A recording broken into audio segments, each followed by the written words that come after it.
Bonjour à tous, c'est Lucie Joseph et on se retrouve aujourd'hui sur ma chaîne YouTube pour une nouvelle vidéo un petit peu spéciale. Bon, un petit peu spéciale, non pas vraiment, mais sous une forme un petit peu spéciale.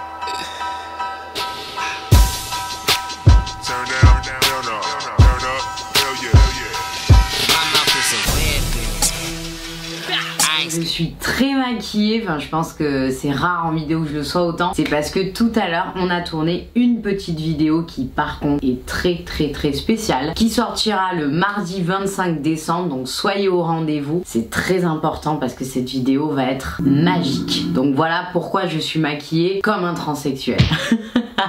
Donc voilà, si vous n'êtes pas abonné à ma chaîne, n'hésitez pas à vous abonner, hein, comme ça vous permet de pas rater les vidéos. Parce que bon, moi il y a quelque chose que je comprends pas. On est entre 600 000, 800 000, 150 000 personnes qui regardent mes vidéos et j'ai que 123 000 abonnés. Donc vous faites quoi les autres? Vous avez pas envie de vous abonner, c'est ça? Voilà, allez, abonnez-vous, ça fait plaisir, ça encourage et ça donne envie, mine de rien, on va pas être faux cul, de continuer à faire des vidéos. Donc je vais répondre aux petites questions que vous m'avez posées sur Instagram et également ouvrir quelques vidéos que vous m'avez envoyées sur Snap, donc je pense que ça va être très cool.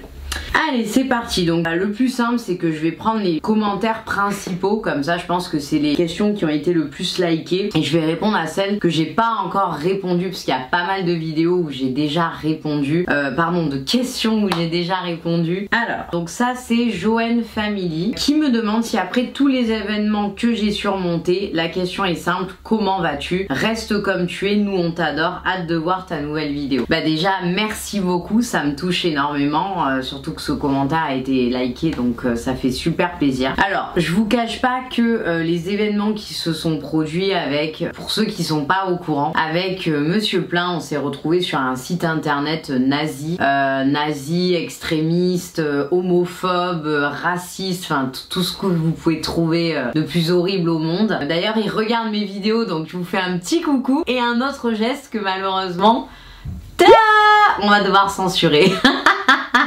Mais je vous emmerde profondément d'ailleurs, sachez-le. On est apparu en fait sur leur site internet. Ils ont parlé de nous dans des termes, je vous en parle même pas. Il y a eu surtout les commentaires des gens, les commentaires de ceux qui ont commenté l'article de ce site internet. Il y a des femmes en plus. Bon, c'est bizarre, hein, mais moi ça m'a tellement choquée de voir des femmes nazies, racistes, parce qu'ils sont persuadés que je suis juive, que je monte un complot, que mes vidéos c'est de la propagande. Enfin c'est vraiment des grands malades mentaux, au-delà d'être complètement attardés et limités d'esprit, c'est des malades mentaux. Mais tout ce que je peux te dire ma belle, c'est que certes ça m'a foutu un coup parce que on n'avait jamais parlé de moi en ces termes, ni ma famille, parce qu'ils ont fait des montages de nos parents, des trucs comme ça. Mais déjà ça m'a permis de me remettre en question, de savoir ce que je dois faire ou pas, des choses qu'il faut que je montre et que je montre pas. Donc il y a pas mal de choses que vous ne verrez plus et c'est pas une mauvaise chose, c'est juste que je pense qu'il faut garder son intimité pour soi.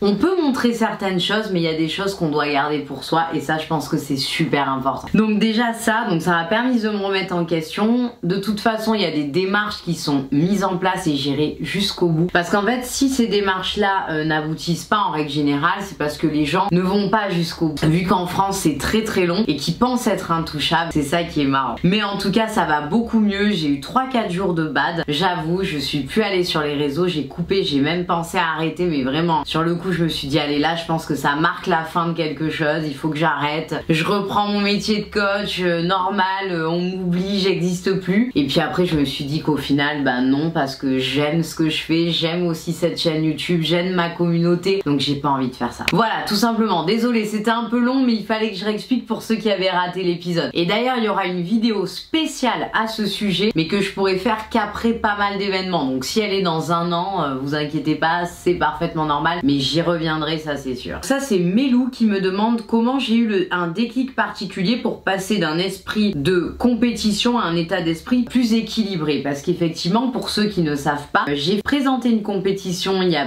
un an quasiment, jour pour jour, enfin pas jour pour jour parce que c'était le 15 octobre je crois, ouais, donc qui était la Muscle Mania. Donc c'est une compétition body fitness que j'ai présentée l'année dernière. Effectivement l'état physique dans lequel j'étais et celui dans lequel je suis aujourd'hui n'est pas du tout le même, hein. Bon, c'est normal, hein, voilà. Mais du coup c'est vrai que ça a été long, je vous avoue, pour trouver mon équilibre, pour savoir comment je dois manger après ça, etc.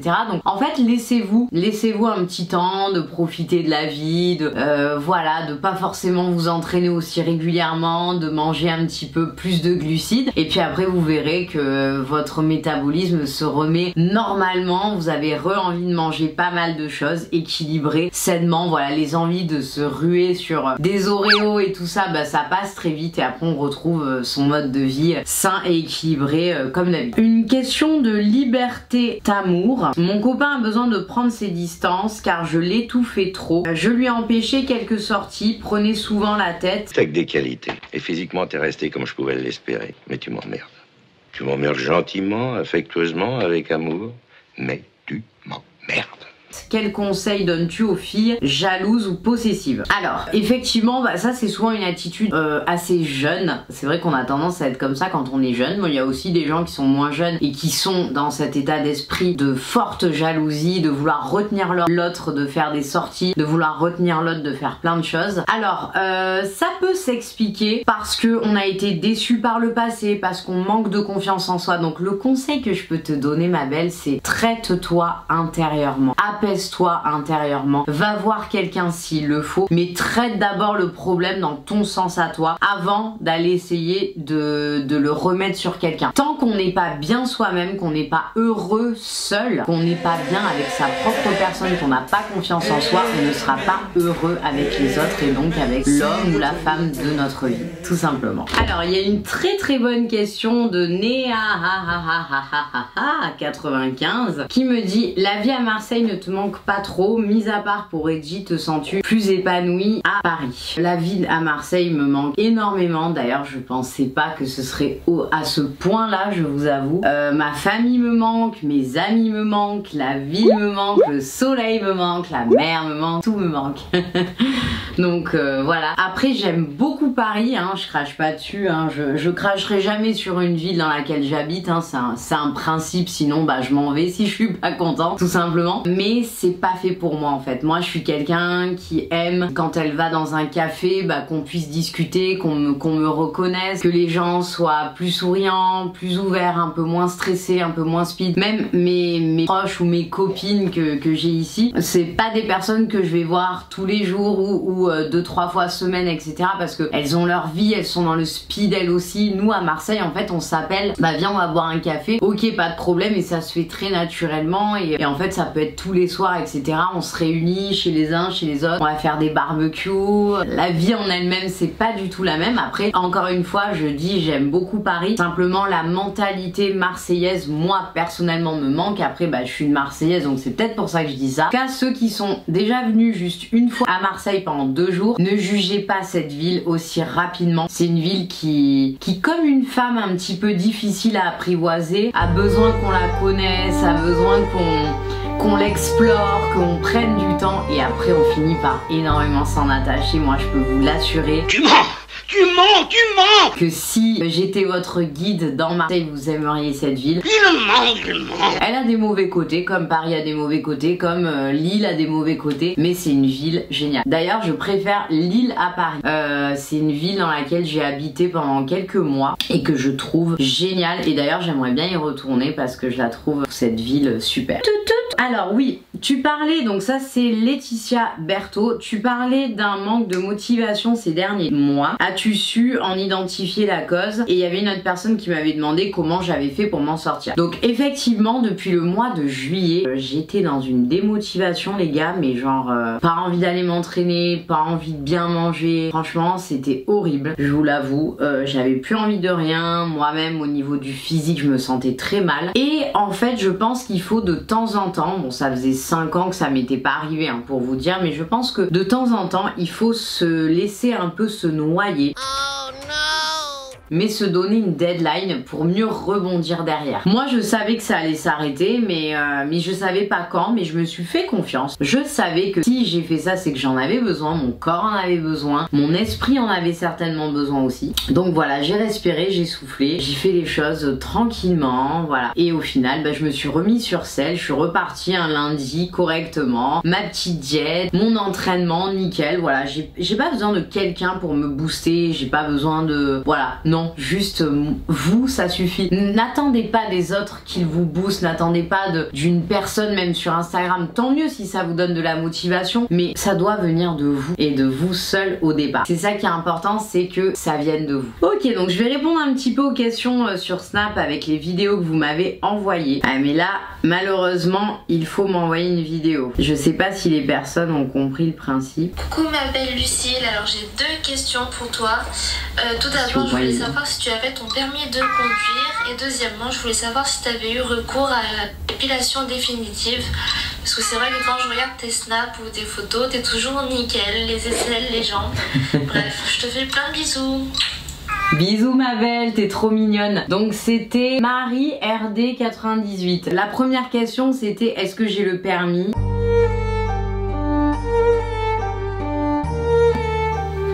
Je n'ai pas le permis. Je suis désolée de vous décevoir, mais non, je suis...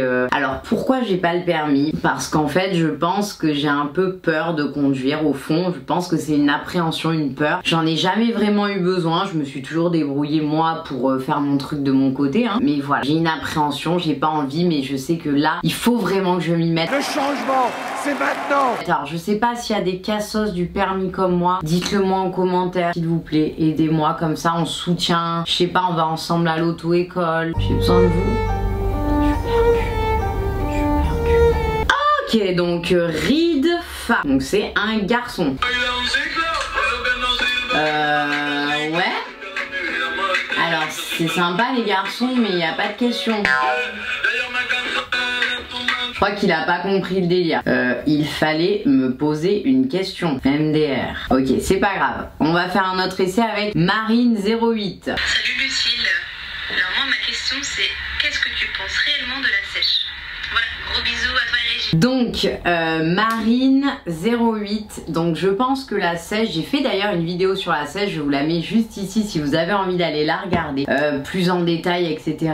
Mais pour moi en fait la sèche est vraiment réservée aux compétiteurs ou aux gens qui ont un objectif très précis, qui sont dans la musculation depuis longtemps, qui sont prêts mentalement, psychologiquement. Pour ça je pense que c'est vraiment pas adapté à tout le monde et je vous explique dans cette vidéo pourquoi ça peut être dangereux, pourquoi ça peut créer des troubles du comportement alimentaire, enfin voilà, plein de choses comme ça.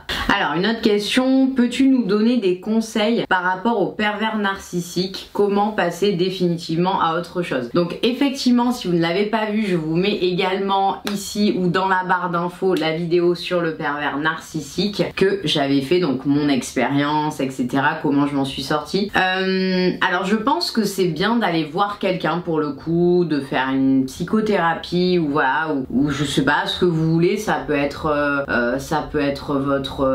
votre pasteur, ça peut être votre rabbin, ça peut être... Oula attention, on va encore m'accuser de...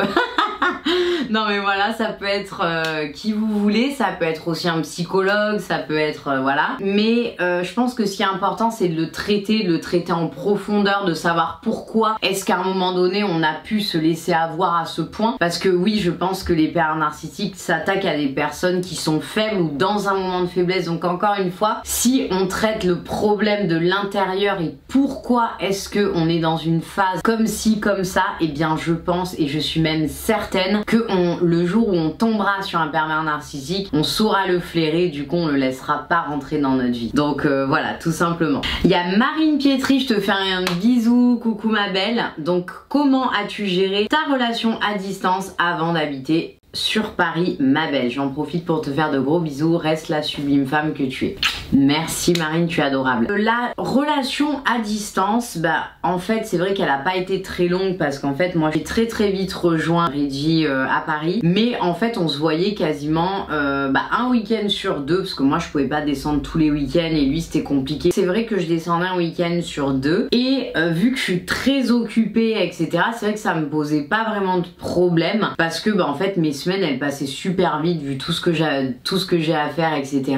Le conseil que je donnerais, c'est de vraiment rester en contact, mais de façon un petit peu originale, en envoyant une petite vidéo de soi le matin, un petit vocal ou voilà, une petite photo ou des choses comme ça, mais de pas tomber dans le truc de s'appeler pendant 4 heures et de même plus rien avoir à se dire en fait, parce qu'après les gens ils finissent par se disputer parce qu'en fait ils ont rien à dire et que du coup ils tombent sur un sujet qui est conflictuel, qui est pas top. Pour le coup, rester dans un contact naturel, pas forcé, et oui, il faut avoir confiance. Par contre, si t'as pas confiance en toi et que t'as pas confiance en l'autre, une relation à distance c'est même pas la peine, mais j'ai envie de te dire une relation tout court, parce que en fait c'est pas parce qu'on est à distance qu'on va tromper l'autre. Mais si on est toujours dans le principe de se dire ouais mais si je suis à distance je peux pas contrôler, nanani nanana, ouais mais t'as pas à contrôler en fait. La personne avec qui tu es est censée elle-même se poser ses propres limites en fait. J'estime que nous ne sommes personne pour mettre des limites à quelqu'un, et c'est à lui de se poser ou à elle de se poser ses propres limites, et si elle les dépasse, en fait ciao bonsoir, tout simplement. Voilà, si on se respecte, qu'on s'aime suffisamment et qu'on a confiance en soi, il n'y a pas ce type de problème. Donc il faut régler encore une fois le problème de l'intérieur et de soi-même. Souvent on a tendance à pointer du doigt l'autre, mais on devrait se le pointer plus souvent vers soi le doigt. Je vous le dis. Une nouvelle question de Doxy62-Doxy62. Est-ce qu'il t'est arrivé de perdre la foi? Si oui, comment as-tu fait pour la retrouver? Sinon, qu'est-ce qui te permet de jamais la perdre? Alors, faut savoir que moi, de base, j'ai été élevée par une famille catholique, dans une école privée catholique, et donc j'étais catholique à la base. Il y a toujours eu des choses dans cette religion qui ne me convenaient pas. Après, attention, tout ça est personnel. Ne le prenez pas pour vous, qui ne me plaisait pas, qui ne me convenait pas, qui me laissait un petit peu sans voix. Je sais que la religion c'est un peu tabou sur YouTube, mais alors moi perso pas du tout. Donc j'ai perdu, alors j'ai jamais perdu la foi, parce que ça je pense que c'est quelque chose qu'on peut pas perdre, c'est quelque chose qu'on a au fond de soi. Par contre, j'ai eu des doutes sur le fait que le prêtre ait tel rôle, que telle personne ait tel rôle dans la Bible, etc. Enfin, il y avait plein de choses où j'avais des doutes. Et quand je me suis rapprochée donc de l'église adventiste, c'est la religion dans laquelle je suis, dans laquelle je m'épanouis, dans laquelle je suis pleinement heureuse. Jamais été aussi heureuse que depuis que je suis adventiste, baptisée maintenant. Enfin voilà. J'ai tout de suite eu une révélation. C'est-à-dire que la première fois que j'ai assisté à une cérémonie adventiste, ça a été une révélation pour moi. Véritablement, j'ai eu un coup de foudre, on va dire, parce qu'on peut pas vraiment le dire pour ça, mais en fait tout a pris son sens. Toutes les questions que je me posais, j'ai eu mes réponses. Tout.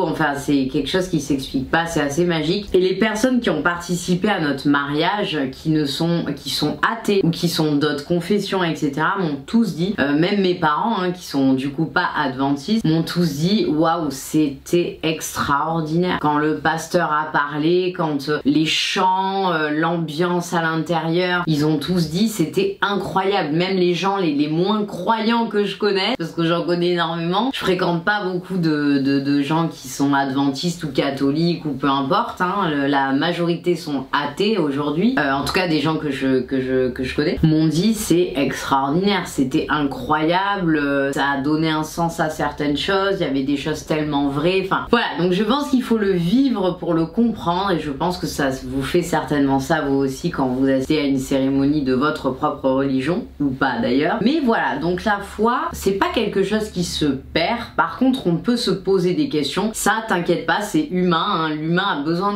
d'avoir des questions et a besoin d'avoir des réponses. Et c'est vrai que moi avec le pasteur j'ai la possibilité d'avoir des réponses, chose qui avec les prêtres que j'ai fréquentés dans les différentes églises que j'ai pu fréquenter, j'ai jamais pu aussi bien parler avec eux, j'ai jamais eu cette relation de proximité, dans le sens où je pouvais discuter de tout. Voilà.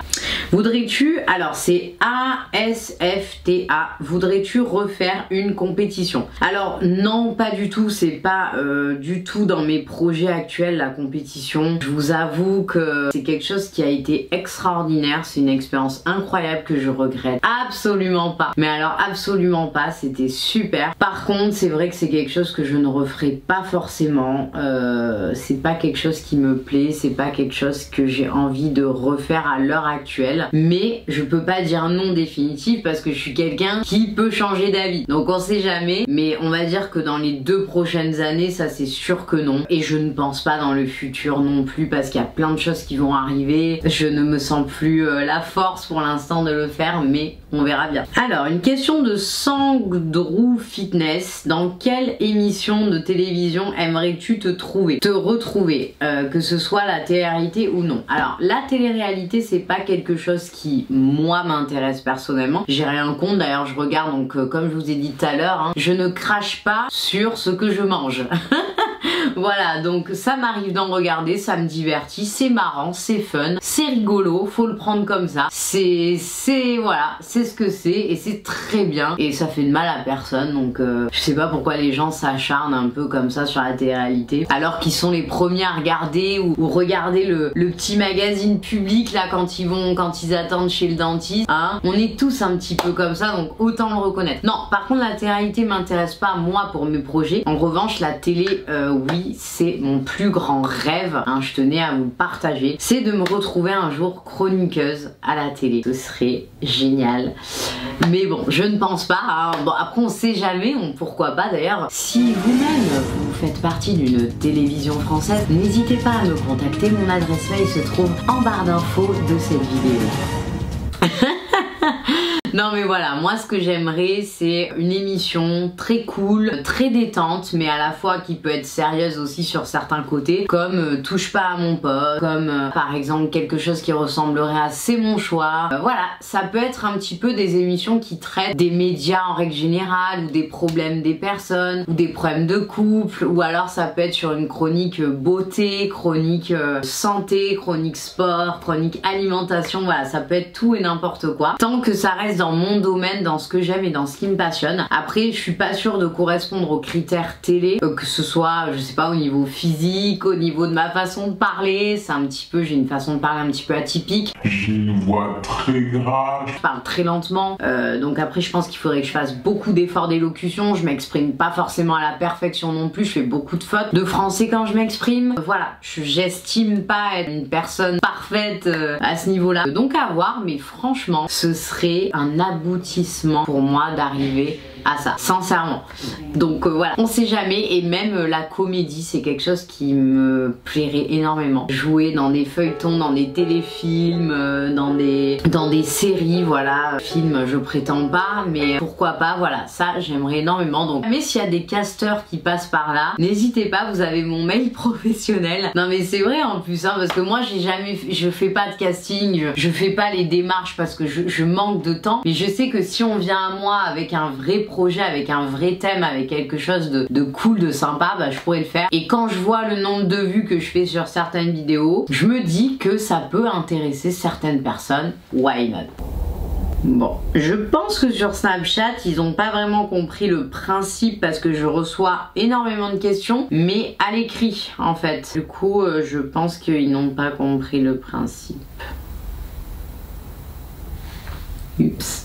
Bon voilà, cette vidéo est maintenant terminée la team, j'espère que vous avez passé un bon petit moment avec moi. J'espère aussi que vous avez vu qu'on a un nouvel objectif avec une putain de lumière, avec un putain de micro et que tout ça, ça nous a coûté une blinde, tout ça pour vos gueules. Donc j'espère que vous avez apprécié cette qualité de vidéo parce que ça nous a pris énormément d'argent. Oui, c'est pour ça que maintenant on va essayer de monétiser un petit peu plus YouTube en vous balançant une ou deux publicités. Je suis désolée, mais sinon on va finir dans une tente. Je m'étouffe. Cette vidéo est terminée. N'hésitez pas à me suivre sur Instagram parce que j'ai vu qu'il y avait pas mal de personnes qui ne me suivaient pas, qui me suivent sur YouTube mais ne me suivent pas sur Instagram. Toi, si tu ne me suis pas sur Instagram, attention, ça va chauffer.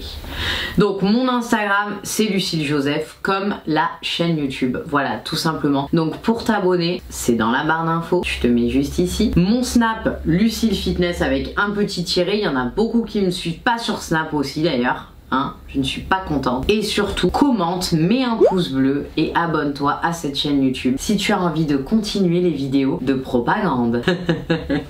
Je vous fais de très gros bisous. Je vous dis à très vite pour une prochaine vidéo. D'ailleurs, n'hésitez pas à me suggérer de nouveaux thèmes de vidéos, même si j'ai encore des petites idées, ça va. On sait jamais. Mettez-moi tout ça dans la barre de commentaires. Je vous fais de très gros bisous et on se dit à plus tard. 4, 3, 2, 1.